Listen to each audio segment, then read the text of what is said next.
Om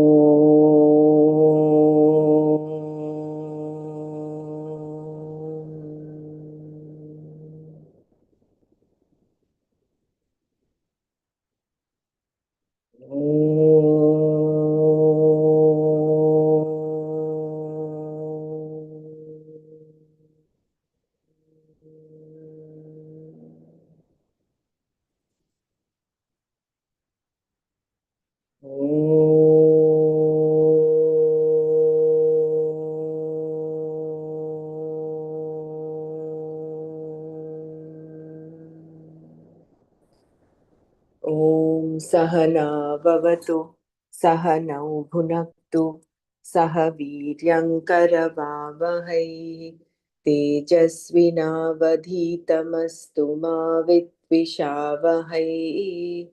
Om Shanti Shanti Shanti. नारायणं नमस्कृत्य नरं चैव नरोत्तमं देवीं सरस्वतीं व्यासं ततो जयमुदीरयेत्.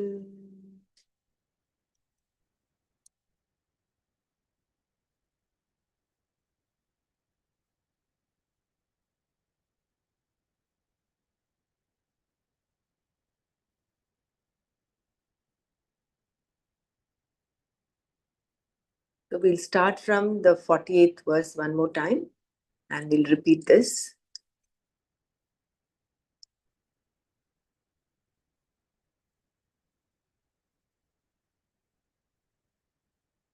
We did this what is Kaushala twice over yesterday. So we'll move on from there. Just read the shloka and then move forward.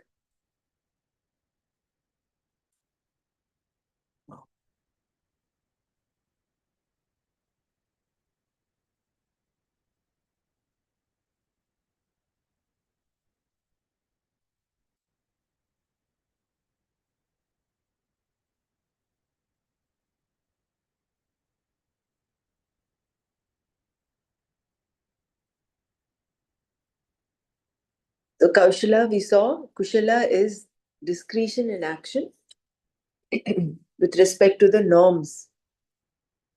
And Dharma and Adharma are universal. So there was the story of this man who had raga towards the neighbor's money and dvesha towards the neighbor himself. So his question to Swami was, is it okay for me to follow my raga? No matter, because I have a free will and choice of action. I want to do this and I'm prepared to face the consequences. I might get the money, I might be caught, I might land up myself in jail, or there may not be any money in the safe at all. So whichever way, so how am I, am I going to be a karma yogi? So the answer to that was that it has to be according to dharma. Choice in action implies norms. So this common sense dharma is there for a human being because he or she has a choice in action. This choice implies a set of norms which must be known. If these norms, the dharma, were not there, the creation would be defective. I could not have been given a chance without having also been given the norms that go with the choice. This would mean something like giving a Ferrari to someone who's drunk and does not know how to drive, or giving it to someone when it has no brakes. Having been given a choice, the norms should be common to all without any education being necessary. This is a very important aspect of dharma. To be given a choice but no knowledge of the norms would also be a defect in the creation. If I did have to be educated about these norms, then no one would have the same opportunity to receive this education. Then certain people would be stealing or getting hurt because they never knew they should not steal or get hurt. They were never taught.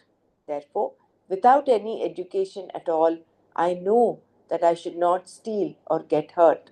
I also know that others do not want to be stolen from or be hurt. This then is the common norm. What is equally common to you and me is the norm on the basis of which we can choose our actions. What I do not want from others, I find others also do not want from me. Therefore, we have a common norm, dharma. And the person who is able to interpret his or her to be done actions in terms of the dharma has kaushala. Let us now complete the story of the man who wants to continue his plans to steal his neighbor's money and take the result as prasada. He will only be fulfilling one part of the karma yoga definition. The other part will still remain unfulfilled because there is no kaushala. So it's not just karmanyevadikaraste, it is also yoga karma su kaushala. Both go hand in hand. He is not even interpreting, he's going against the very dharma. If someone wanted to rob him, how would he take it? He would not allow it, which means that he should not rob anyone else because it is a wrong action. If everyone was simply to say, so what, to all the norms, all we would have would be confusion. Even today, the society is not so confused that we are prevented from conducting our lives. People more or less do follow some norms. If everyone were to do exactly what they wanted, they would be hitting others, robbing them, and so on, all of which would be going against dharma. There would be no order, only confusion, and no one could live his or her life. There is order in the world even today. That is why we are able to live peacefully. Some of us do not even have gates or fences because there is dharma. Since there are boundaries that people seem to follow, we cannot say there is no dharma. Of course, there is adharma too, because choice is there and people are sometimes going to abuse their power of choice. The man who wants to rob his neighbor has to be told, along with Arjuna, that he must conform to dharma, even though his likes and dislikes prompt him to do otherwise. What happens to raga dveshas then? They are curtailed at the level of action. They must be aligned with dharma and adharma. If there are lingering likes and dislikes which are not in conformity with dharma and adharma, there is no one in my heart to claim them. I do not follow them. I do not join them. They rise and they die a natural death. There is no one to claim them because I have no connection with them. They simply rise as fancies and die as fancies. I go only by what is right and wrong.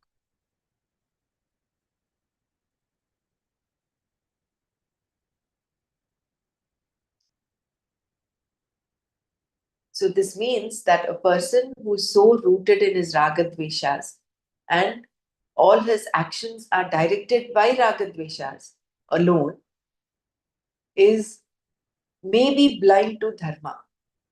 I'm not saying he will be blind to that. He may be blind to dharma, which is why this is what differentiates a terrorist from a normal human being. Why does a terrorist go to these extreme steps of destroying and destruction and killing people? It's because he's just following his raga and dvesha. There is no, there is that deep understanding of dharma, but that is so clouded by this thick layer of raga and dvesha. So that is why practices like yama, niyama, all this, plus all the sadhana that we're doing, would not only bring up that awareness, it would also curtail, help to have a say over our senses, over our ragas and dveshas.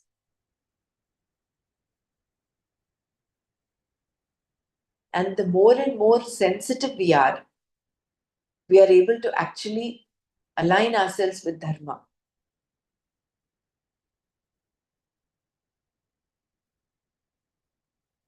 And the more aligned we are with dharma, the more kushala we are, the more skillful we are in action. Skillful in the sense, the more discreet we are in our action. We're able to use our discretion in this free will of choice of action. Because then you will not go with your fancies. You will only go by what is right and wrong. And this right and wrong, this discrimination, this viveka is very clear inside of you. Summary of the definition of Karma Yoga. To summarize then, we have a two-part definition for Karma Yoga.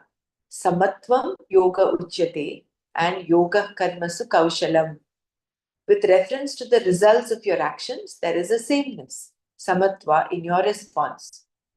Gaining this attitude of samatva depends upon the recognition of Ishvara as the karma phaladata, the giver of the fruits of all actions.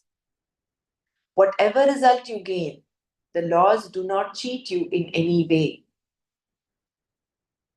Therefore, as a karma yogi, you have the same attitude towards both the desirable and undesirable results of your actions.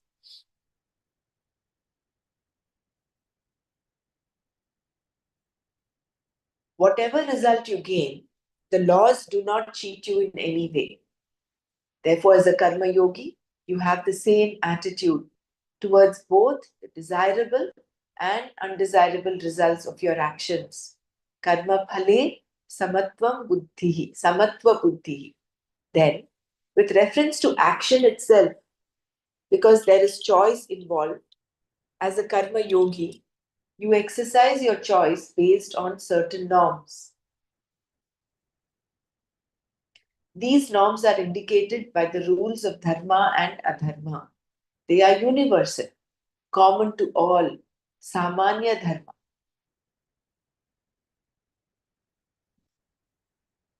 Even universal laws require interpretation. Although common to all, samanya dharma must be interpreted to accommodate given situations so that it is appropriate to the situation. This interpreted dharma is called Vishesha Dharma. Ordinary laws also have similar provisions. That you should keep to the right in traffic is a law that is universal in America. But suppose a huge truck is coming towards me in the same lane. By keeping to the left, the driver of the truck is doing the wrong thing and I'm doing the right thing. But I'm driving a very small, lightweight car. By keeping to the right, I am right. But if I refuse to interpret the law and do not budge an inch because I'm right and he's wrong, I will certainly suffer the consequences. Suppose, however, I swerve to the left, making sure that I'm not going to hit anyone in the process, then return again to the right when I have avoided the truck, then I have saved the situation. If a police officer sees me going to the left, he or she will not give me a citation, but will go after the truck driver instead. I interpreted the law rightly, and the officer will probably congratulate me for escaping serious injury or death.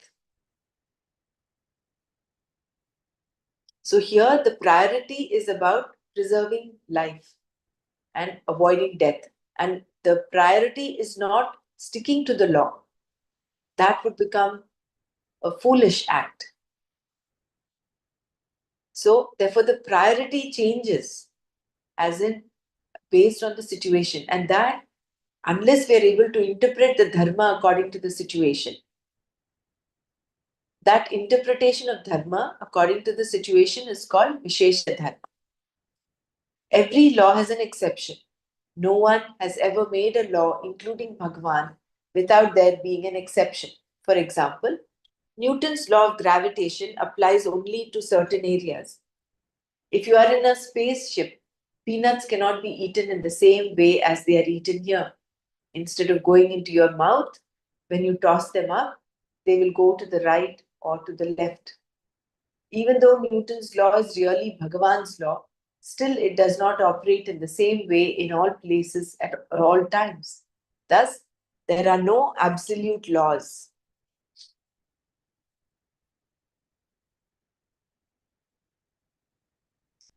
That there are no absolute laws, however, does not mean that there is no universality.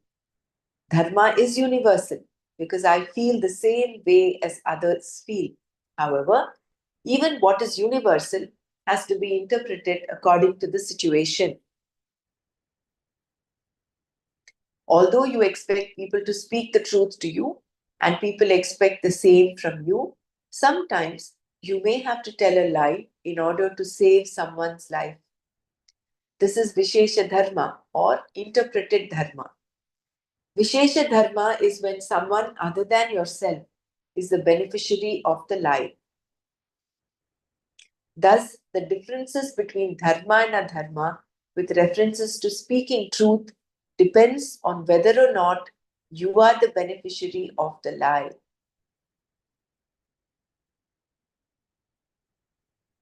So, the Vishesha Dharma is more or less based on the other.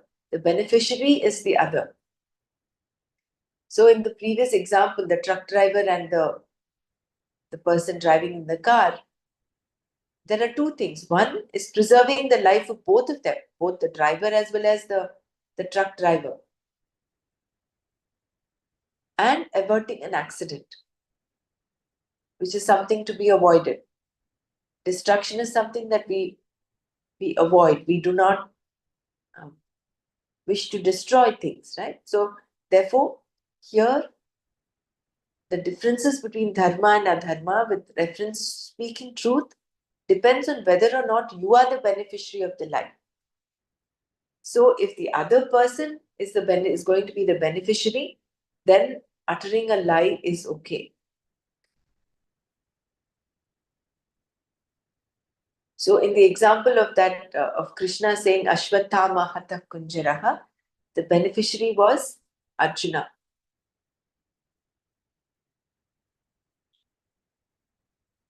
Other examples of Vishesha Dharma are those dharmas imposed by the scriptures, which are only valid insofar as a given place, time, or culture is concerned.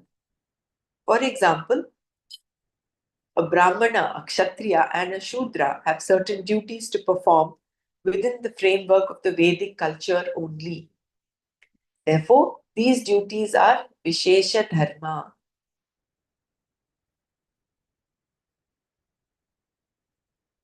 I think in the 18th chapter, what is a Brahmana, what is a Kshatriya, Vaishya, and Shudra?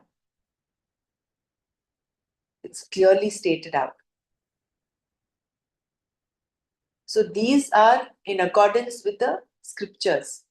So based on their, um, it is not again based on birth, but it is based on the karma one does. They are classified into Brahmana, Kshatriya, Vaishya, and Shudras. Karma and guna. Guna also. Birth.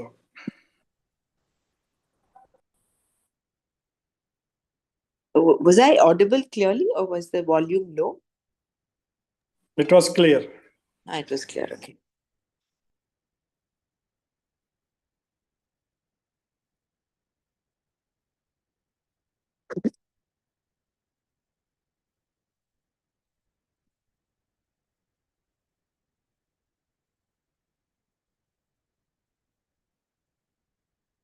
Karma Yoga implies an understanding of the Lord. Samanya Dharma and Vishesha Dharma should always be the governing factors when exercising your choice with reference to a given action. You cannot go by your ragas and dveshas alone. When you do go by dharma and not by your raga dveshas, you are living an ethical life. Such a life, however, may not be yoga. Yoga comes into the picture only when Ishvara is taken into account. The Gita does not discuss Ishvara immediately. It only does so in the 3rd chapter. Another verse in the 18th chapter explains the role of Ishvara in Karma Yoga. Yata pravrittir bhutanam ena sarvamidam tatam swakarmana tamabhyarcha Siddhim vindati manavaha. The one from whom all beings have come into being, by whom all this is pervaded, worshipping him by performing one's duties, a person attains spiritual success. This is the 46th verse of chapter 18.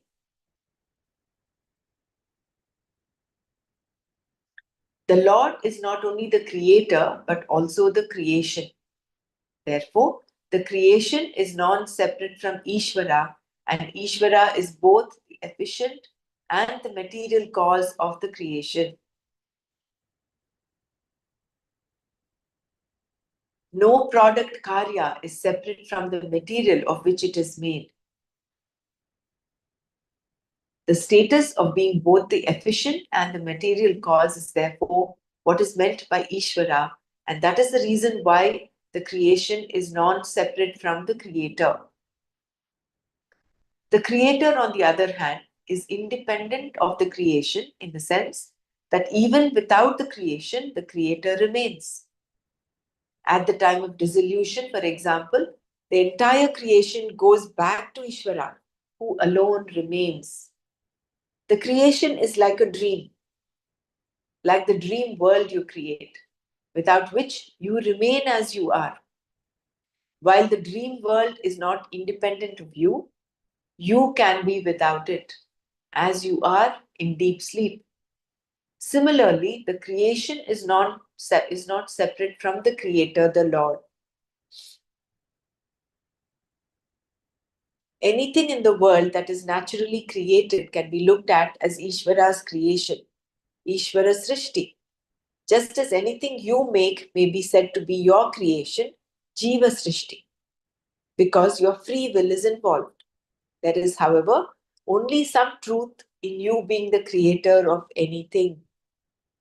When you say that the house you built is your own creation, you find upon analysis that the statement is not totally true because your will and effort are involved.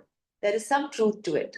But the earth that the house is standing on is not created by you, nor are the laws which allow the house to stand. The materials that are necessary to build and maintain the house are also not created by you. In this way, you come to see that your creation depends on many aspects which are not created by you. Therefore, nothing is really created by you, although for the time being, we can assume that there is such a thing as Jiva Srishti. Another common example we can think of is cooking. When you cook some dish, you can't say, okay, I created the dish. Because you've not created the ingredients. You have just put them together in a proper proportion. You've cooked them in a way, and then the dish is created. You only cook the dish, you do not create the dish. Same thing with anything, any action we do, when you break it down upon analysis, you realize that you are not the creator at all. You've only just put things together.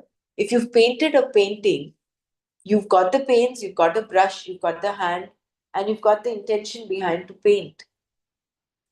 None of which you can claim that you have been a creator of. Maybe the only act that you can think of is the free will that you wanted to paint. That is the only thing that is attributable to you.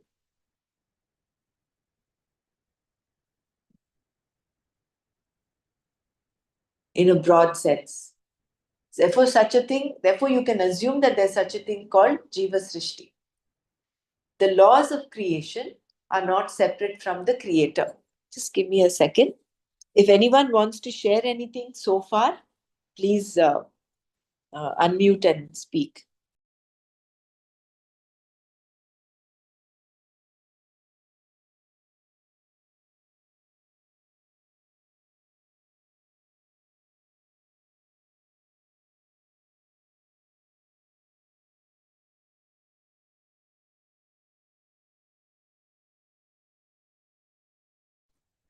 Jai Gurudev. Here it was said, if you're lying for somebody's benefit, then it is okay.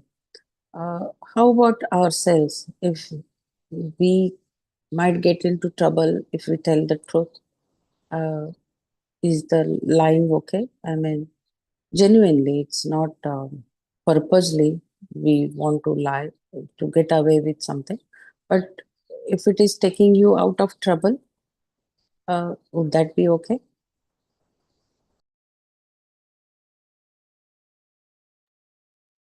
I think if it is not harming anyone and it is only benefiting you, then I think the lie will come in that Vishesha Dharma. That lie is not affecting the person. It's only up to you, like it's limited to you only. See, Vijay Gurudev is also saying, no, Satyam Vadam, Hitam Vadam, Priyam Vadam. It will not be, blatantly, you don't have to tell the truth. You can even be silent.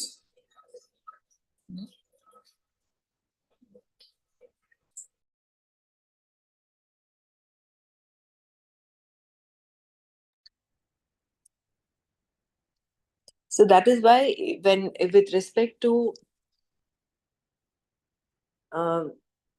say partners or husband and wife, and someone you love very dearly, I think love reigns higher than satya there. So therefore, there is this element of concealing the truth or saying a lie in order to protect the love between the two. So when there is a conflict between love and satya, love and truth, love takes the upper hand. Because you value love more than, you don't want to break that relationship for whatever reason. For want of doing that, in order to preserve that, people end up telling lies to their partners, spouses, or friends, even best friends sometimes.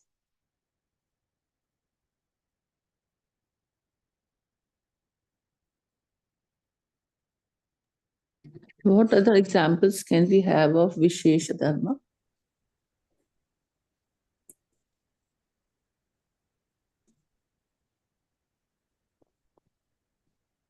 Suppose your life itself is in danger and it's only to say lie or a truth. That is Apad Dharma, That time anything is okay. To save your life. Yes. What is it called? What is it Apad called? Dharma. Can you please repeat it again? Apat. Apat. Danger. Apat. Apat. Okay. All right. Thank you. Like we have apat sannyasa, right? Sannyasi. The one, like how Shankaracharya, he claimed that there was a crocodile holding his hand, his leg, and then he shouted out to his mother, if you agree to me becoming a sannyasi, then the crocodile will let go. So that is an apat, getting stuck in danger.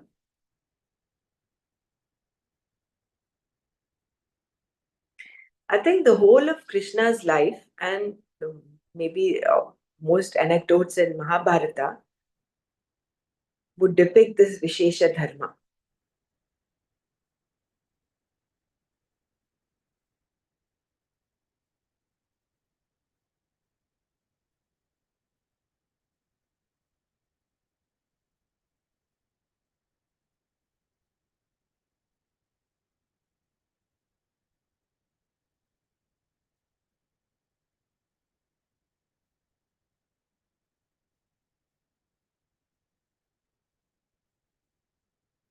I'm not sure whether this example would be considered as Vishesha Dharma, is when a child does not want to get up and go to school, and the mother says no. Mother's firm, and then she gets him up, gets him ready, and then sends him off to school. I don't think that's an appropriate example. Yeah, it is not so much Vishesha Dharma there? I think in the earlier days, especially in the villages, there used to be a well without any walls or boundaries. It would be at ground level. So if children in after sunset would want to play in the courtyard, the mothers would say, "Ghosts, come now." The reason was that the child may fall into the well and die. An accident might happen. So they would say, "Ghosts will come after sunset, so you cannot play in the courtyard." That was a lie given, and that served its purpose. Jai Gurudev. Yeah.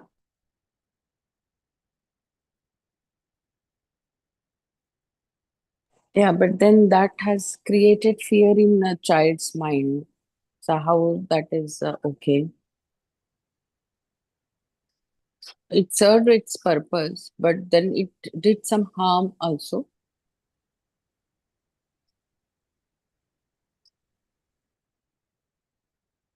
No, little bit of fear is okay because it saves your life. Otherwise, the child may stand on the wall of the well. In that way, it's okay.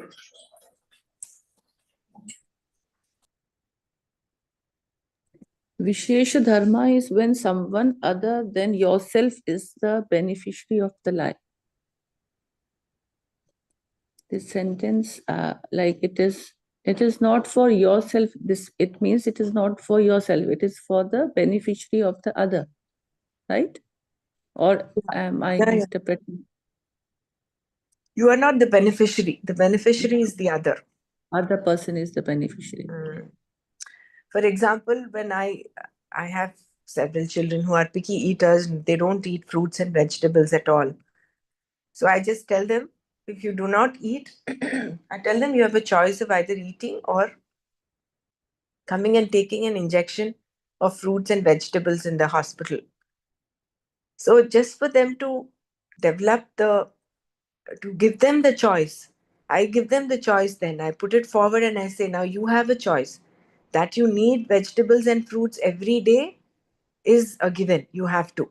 So how you want to take it is up to you. It is your decision. So you think, and they actually think about it. And they say, do you want to? I said, you have a choice to eat or to take this injection. And then I actually tell them, I think eating is boring. Who wants to eat vegetables and fruits? Maybe it's better for you to come and take the injection. They actually think about it a little and then they say, no, we want to eat. Then I tell them, okay, go tell your parents from today you want to eat. So that, again, the beneficiary is, of course, there is no fruit and vegetable injection. It is only an imaginary thing created. But in order to develop a value for them, for that, and for that decision to come up from themselves that, yes, I want to eat. Probably that also comes as Vishesha Dharma. Now, like Mrinal said, okay, there is this fear of injection, but how else will you? It's the child is a child. They go by their by they you cannot explain the value of fruits and vegetables to a little 3 or 5 year old child. One other thing, okay, if you don't want to create this fear, what is the other way around? Is to give them the value of the fruits and vegetables. But they may not be at a level for them to understand. So, and I think all of us grew up with us talking in Telugu, we call them buchadu. Buchadu is a dacoit or a robber or a thief or someone who's scary. So, and we grew up with that thing of saying, um, you know, if you do anything wrong, the buchadu will come and take you away. The police. The police is so many people, so many parents tell their kids, if you do not take your medicine, the doctor will come. Or, they put up the fear of the doctor. It's actually a lie. The doctor doesn't come in there. Yeah, and even the police. Or the police. Police, yeah. Yeah, Police. it's a Sam Dama Danda Vedha. Yeah. We have to. Gabbar Singh That's also. Gabbar Singh. Yeah, Gabbar Singh. This Buchadu that we had in Telugu is the Gabbar Singh in Hindi.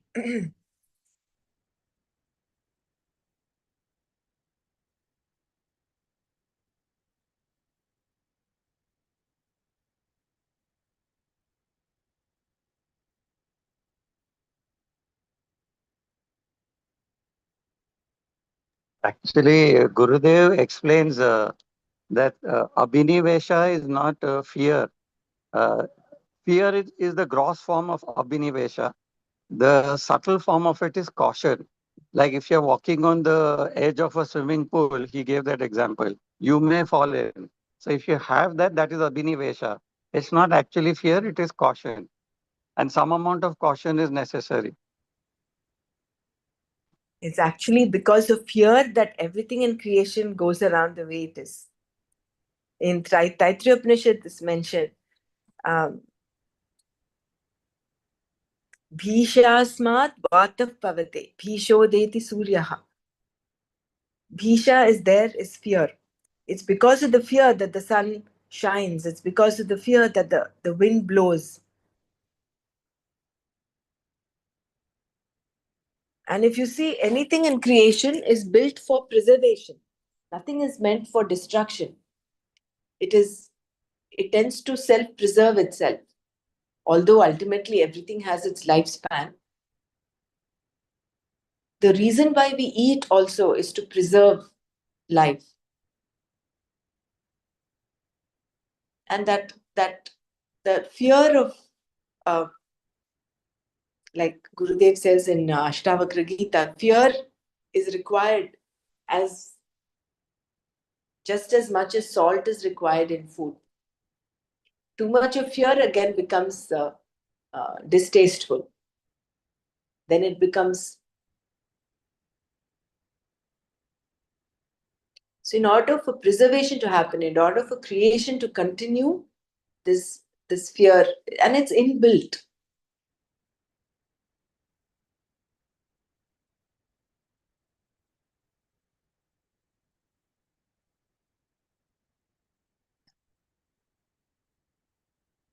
Shall we continue?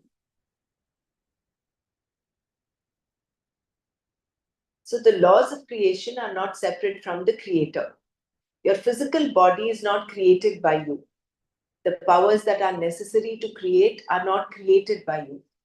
These are the Lord's creation, Ishvara Srishti alone. Ishvara Srishti includes the laws of dharma also. These laws are not created by us. They are only sensed by us. Gravitation is sensed by people and by monkeys as well. What is the law that we have created that will convert milk to curds when you curdle the milk? We have not created that. That is inbuilt in that. That a bud blossoms into a flower. We have not created that. It's the law. Birds seem to sense it also. They know that when they want to fly, they must flap their wings in order to take off into the air. Every creature seems to know at least some of these laws, since they seem to know what they have to do. The laws that are instinctively known by animals are known to us by our common sense. The laws of dharma are also known to us in the same way. Without any education whatsoever, without being taught, we know what is right and wrong. Although this knowledge is generally called conscience, it is actually a simple common sense knowledge of dharma and adharma, what is right and wrong. It is basic knowledge that everyone has about a fact that is already there in creation. Just as other laws exist as a part of the creation, the law of dharma also exists as a part of the creation. If the Lord is the creator and the creation is not separate from the creator, then the law of dharma, being a part of the creation, is also non-separate from Ishvara. Therefore, dharma becomes Ishvara. The law of karma also becomes Ishvara in the same way. This is why we can worship the Lord as dharma, and we have even given him 2 hands and 2 legs in the form of Rama. When we say Rama was an avatara, we do not need any history at all.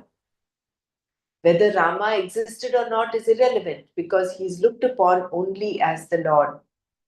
He is dharma personified. History is necessary only for those who have problems with reference to what is historical. Their concept of the Lord being what it is, such people require history, but we do not require it. A name and form are given only for the sake of worship and meditation, and that is how Rama, Krishna, and others are presented. Lord Krishna is joy itself. He is nothing but joy, in fact, which happened to have developed 2 hands, 2 legs, a head, and so on, called Krishna, and then taking a flute in hand, walked about. Therefore, whether Krishna existed or not does not mean anything. Krishna is a particular name and form given to Parameshwara, whose nature is joy, Ananda Swarupa. Similarly, Rama portrays the Lord as Dharma. Thus, we look at the Lord from various aspects in the creation and represent these aspects with many different gods called Devatas.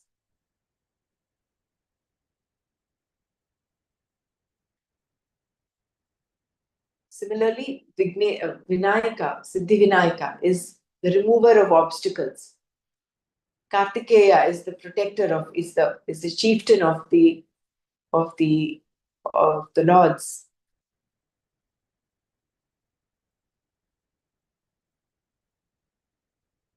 And if we recollect, there is, I think, in the 4th chapter, there is one verse that says, "Whoever worships me in whatever form, I will give those results to them." Because ultimately, he is the ultimate karma phaladata. If you pray to Lord Ganesha to remove your obstacles, that's exactly what you get. Your obstacles are removed.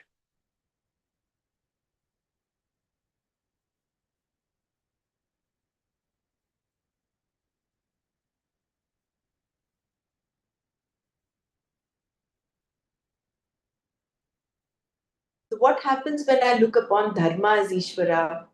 If I merely conform to Dharma, I am an ethical person. But if I look upon Dharma as the Lord, I worship that Lord by doing what is to be done by me at a given time and place. Dharma is something already established, and I come to sense it. Therefore, what is to be done by me, I do. Krishna says that by doing the karma that is to be done by us, we are worshipping him. How can that be? This is also something we must know. Everything in the creation has its own dharma. With reference to this cycle of creation, the Lord is the creator. The world is born of him and sustained by him. It is not that he created the world and then went to sleep. The creation is on. It's like an eternal dream. Like how we create a dream. The dream gets dissolved when the moment you wake up or the moment you go into deep sleep, then the dream disappears. But here, it is like the Lord is having an eternal dream. The creation is on. Every moment, new cells are born, new things are born. You yourself are born, and new children are born. A continual process of creation, srishti, existence or sustenance, sthiti, and dissolution, samhara, is going on.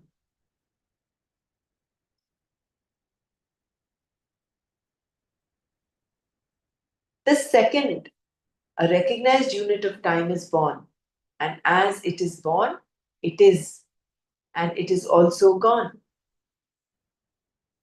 This born is gone is a continuous process. The various living beings on this planet, trees, insects, animals, and human beings, all do exactly what is expected of them. In this way, everything goes well. A tree that has to change its color before winter comes does so, and it keeps doing so because it is a sugar maple tree, and that is what a sugar maple tree has to do. Being programmed, the tree does exactly what it has to do. If it has to make chlorophyll, it makes chlorophyll. If it has to take in carbon dioxide and give out oxygen, it does exactly what it has to do. This is why A sugarcane continues to be sweet and a lime continues to be sour. All vegetation grows upon the same earth and may even belong to the same species. Still, one may be sour and the other sweet. If, for example, a particular orange happens to be a lemon. An orange is an orange and a lemon is a lemon. If one orange turns out to be a lemon, there is a reason for it. It is because a certain programming is there. It is not that an orange tree decided to have some fun.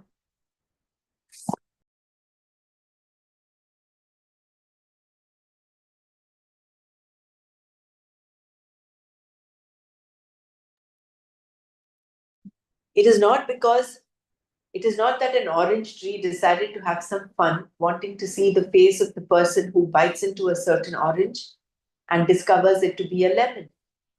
The tree does not make any such decision to produce a sour orange. Being programmed as it is, it behaves and contributes to the creation exactly as it must, because the creation is on.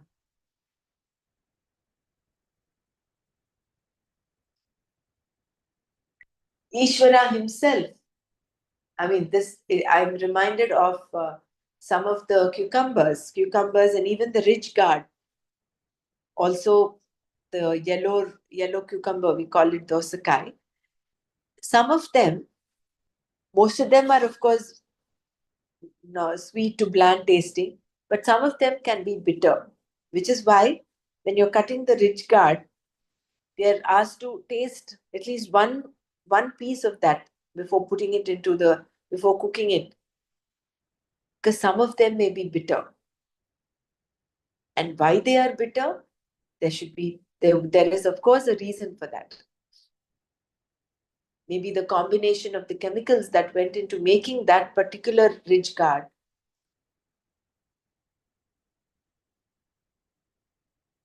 Botanically, I don't know the exact reason, but there must have been a reason. It is not that the ridge gourd just decides to be bitter by itself. So an orange is an orange and a lemon, Ishvara himself is in the form of the very world, the very creation. Therefore, every blade of grass is what it is, and it is Ishvara.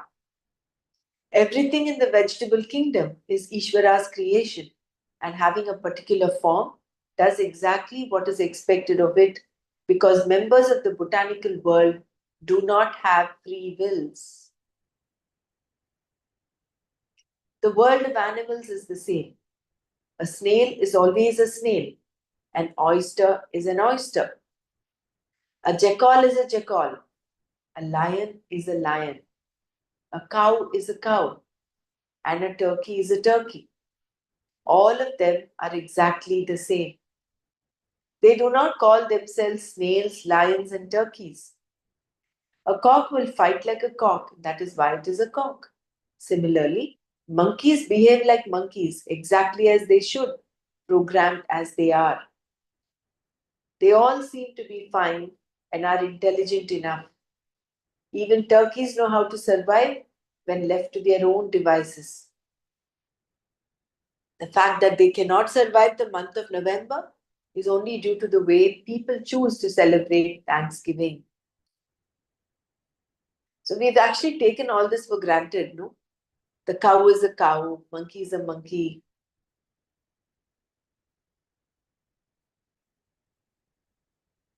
But it is inbuilt in nature, in creation. They're just programmed to do, and they do exactly what they're programmed to do.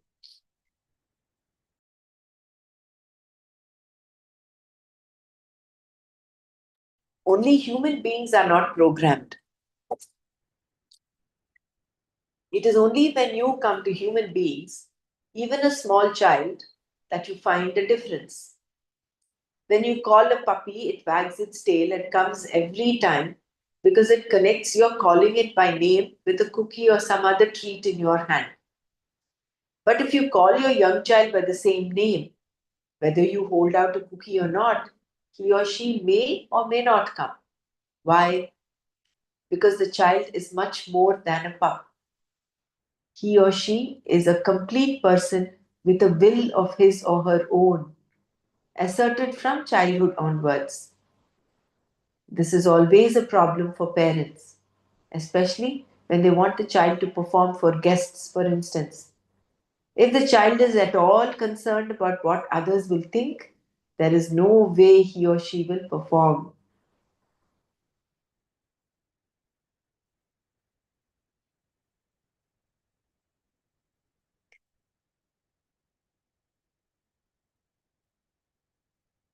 Even as adults, most of our worries are based on what others will think, a problem not shared with other living beings. When a cow wants to make a noise, it does so without bothering about what anyone will think. If a dog wants to bark, a donkey wants to bray, or a lion wants to roar, they too do not concern themselves with what others will think. Wherever there is water, all the frogs in the vicinity will gather every evening and put on a concert. The racket they create is so dreadful that you cannot sleep. But the frogs are not at all concerned with what you or anyone else thinks of their music. Only human beings have this problem because they have free will and a self image, half of which depends on what others think. Therefore, they are entirely different and are not going to do exactly what is to be done unless they decide to do so. So, the genesis of what others think is because human beings are not programmed. Human beings are given the free will. And we also have something called the self image. So, a combination of this free will and self image prompts us to consider what others think. Unlike the animal kingdom, unlike the plant kingdom, they are just programmed and they continue doing what they are programmed to do. Frogs are, their nature is to croak and they'll continue to croak.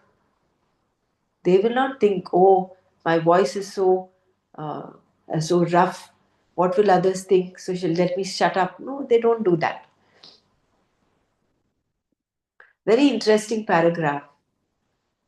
The contrast between the animals versus human beings.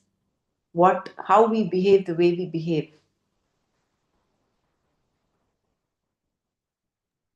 And even the food which we give, we give to our dogs, they keep on taking the same daily without resisting most of the time. Uh, they'll they'll keep on having the same type of food, no? So sometimes I would used to feel like how he takes daily on say like daily basis he's taking the same food. He's not uh, and he used to eat with such interest that that how delicious it is for him. Uh, Sometime I used to like when he was live, I used to just like observe him in this state of enjoying his food, though same food is being offered daily. And he used to eat with whole taste, that how some tasty thing is offered and you eat with such zeal and with such interest. Yeah.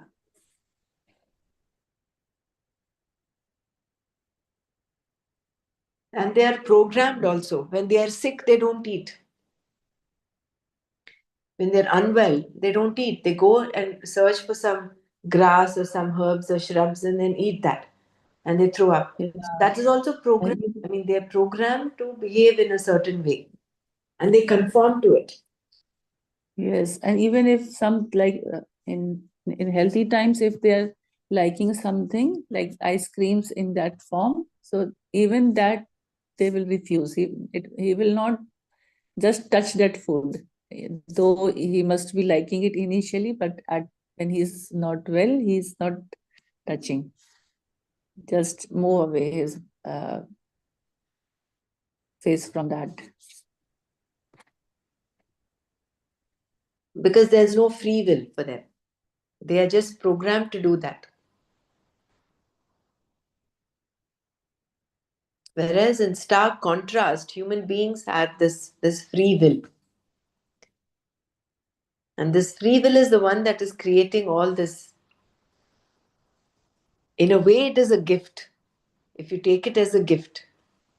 But if you misuse the free will, like how the terrorists and all the others that are out to destroy themselves and others are, then you're putting it that it's a huge spectrum, this free will.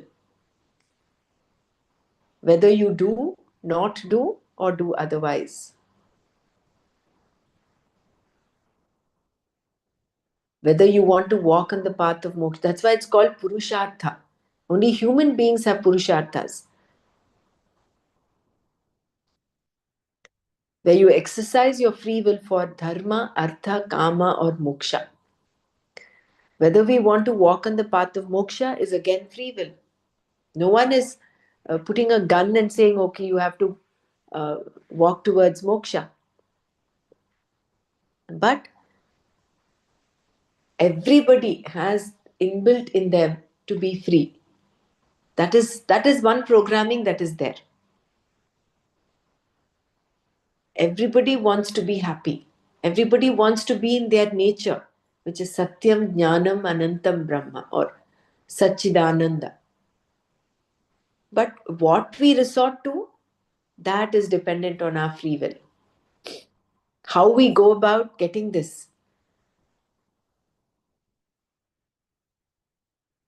Actually, getting this is not a right term because we are already there, but we think it's because of this ignorance that we don't realize that we are happiness per se, and we go about searching for it here and there.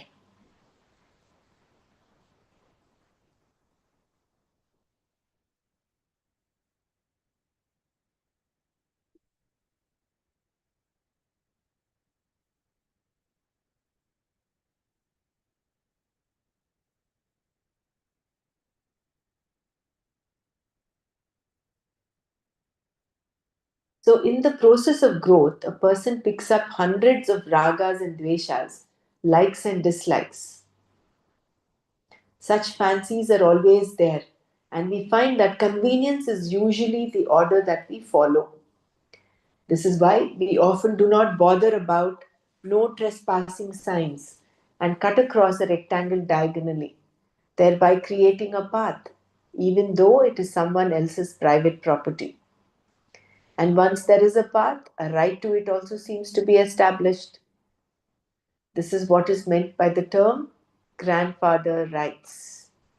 We also see evidence that convenience is one's nature wherever there is a sign saying post no bills.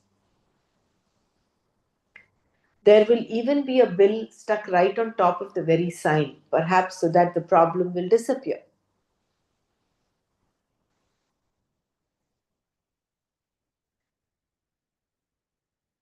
So, we find in the process of our growth, we gather, we pick up hundreds of raga dveshas.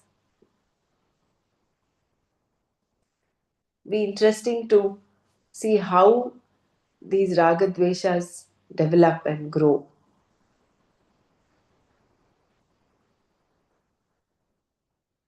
Maybe they're governed also partly by our own previous samskaras and some that the society imposes on. It's a complex thing, right? When you look at the genesis of raga dveshas. And it's again a combination of free will and self image. So, to what extent you give importance to your self image, that will determine whether some of us are pleasing people. We want to please everybody. We want to be in the good books of everyone. We do not want to go, rub anybody on the wrong side. That again, I would think, is because the self-image is given so much of importance. But then there are other people who are just frank, outright frank. And sometimes that frankness might be seen as rudeness as well. They, in comparison to the first type of people, they are not so bothered about their self-image. They're more onto what is right and wrong.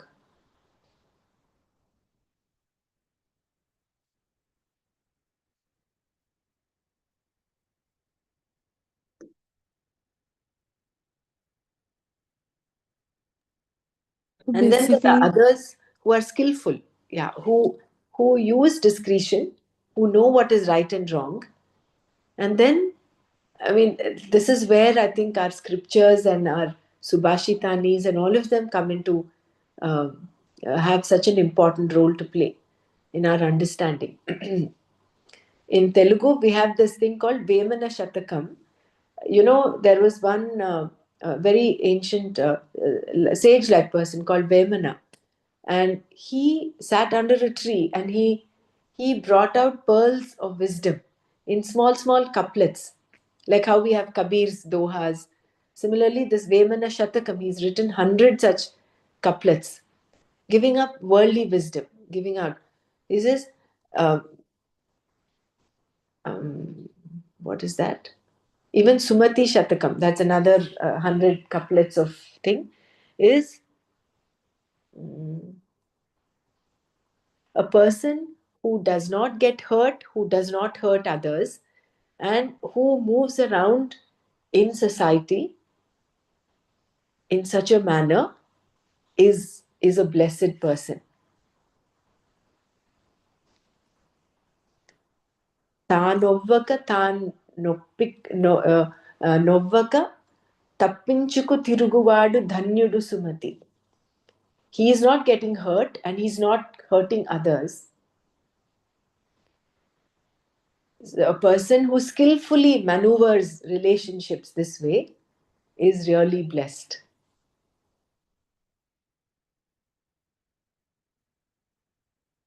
See, when a person is out to please others, deep down that person is getting affected. No, he is getting hurt. So that person does not matter. Doesn't it does not matter to him whether he is getting hurt inside. He wants to put up an appearance of a good person outside, outwardly. Whereas the person that is described in this Vemana Shatakam, Sumati Shatakam, is the one who skillfully works around. And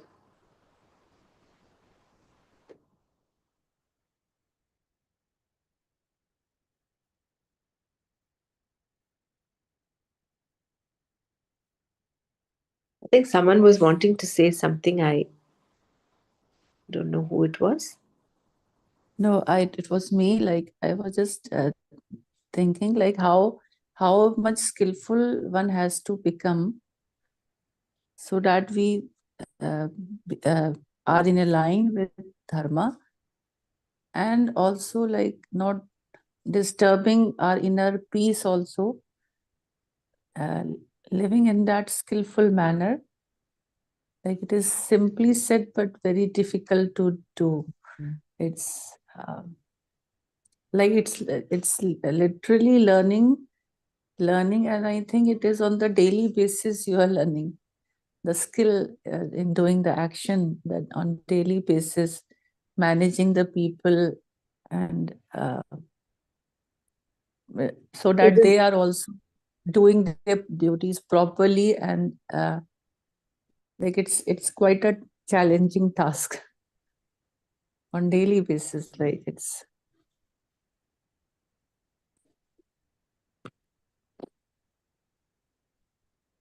That is what is passive as active acceptance. No, you accept, yes, but it's not passive. yeah. Actively, you accept. You educate and then ignore and then call out. If someone has to be called out, you call it out. But with a centered space, from that centered space.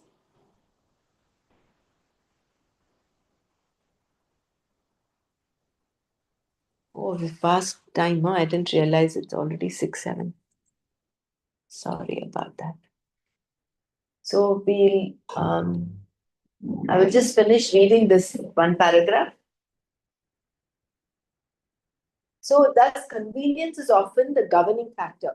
We want what is convenient, what is pleasant. Even gratification is exactly what human beings go for. If some work, pain, or effort is involved, we want to avoid it. The human disposition is like that, going after easy, quick gratification, wanting only what pays off immediately. This is our nature. We have therefore created in ourselves a number of raga dveshas, which prompt us to perform various actions that are not often in keeping with dharma and adharma. To go against dharma, the Lord, is to go against the order that is the Lord, and this is adharma. Wow. So you're bringing in the Lord not just at the altar of your puja room, but into your every action, into dharma. Doing one's own duties is worship. So we'll do this tomorrow. Sorry about, I didn't realize the time there was. Anyone wants to add or share anything before we close?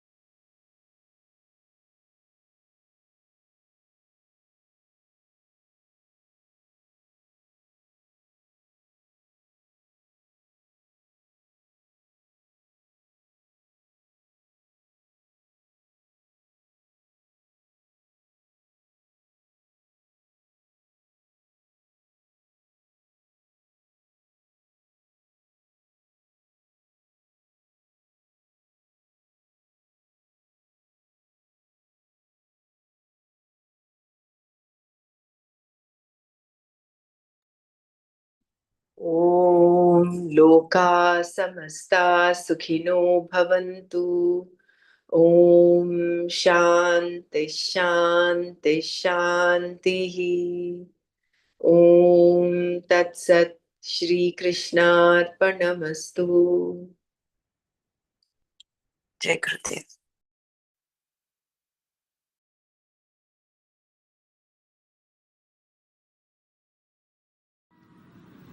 Meditation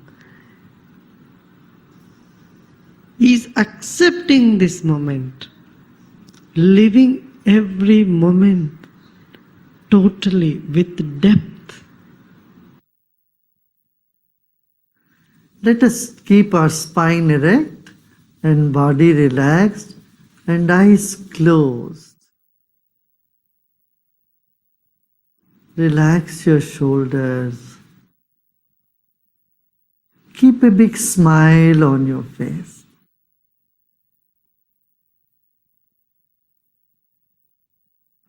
You're sitting like the statue of Buddha, very serene and with a serene smile on your face.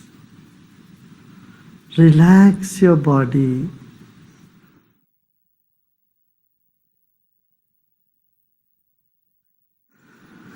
Let's take a deep breath in and breathe out. Become aware of your chest region, throat and chest region. If you notice some tension in the body, just let it be. Except those parts of the body where you feel a tension, the other parts are in comfort. Other parts are at peace. Become aware of that also.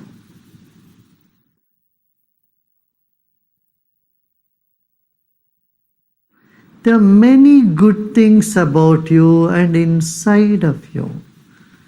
Acknowledge them. They will never leave you. And the negative aspect you may see in you is never going to stay with you forever. They are all guests for some time. Let them be. Sit with the total acceptance of yourself the way you are at this very moment. Total acceptance of what is now here. Lead us to deeper meditation.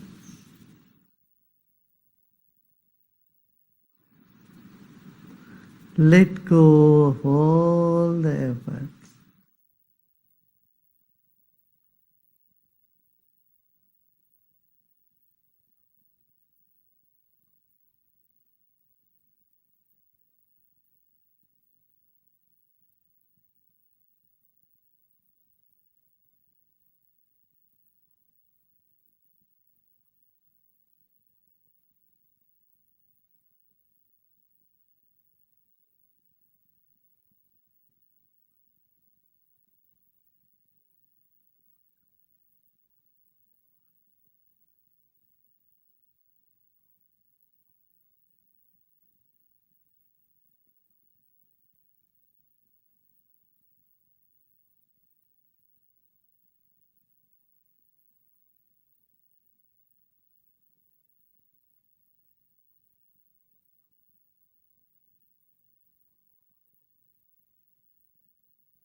Om Shanti Shanti Shanti.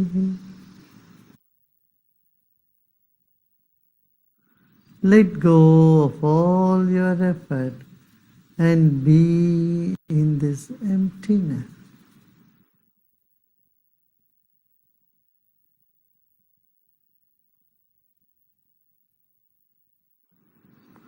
And slowly and gradually become aware of body and surroundings. And you may gently open your eyes.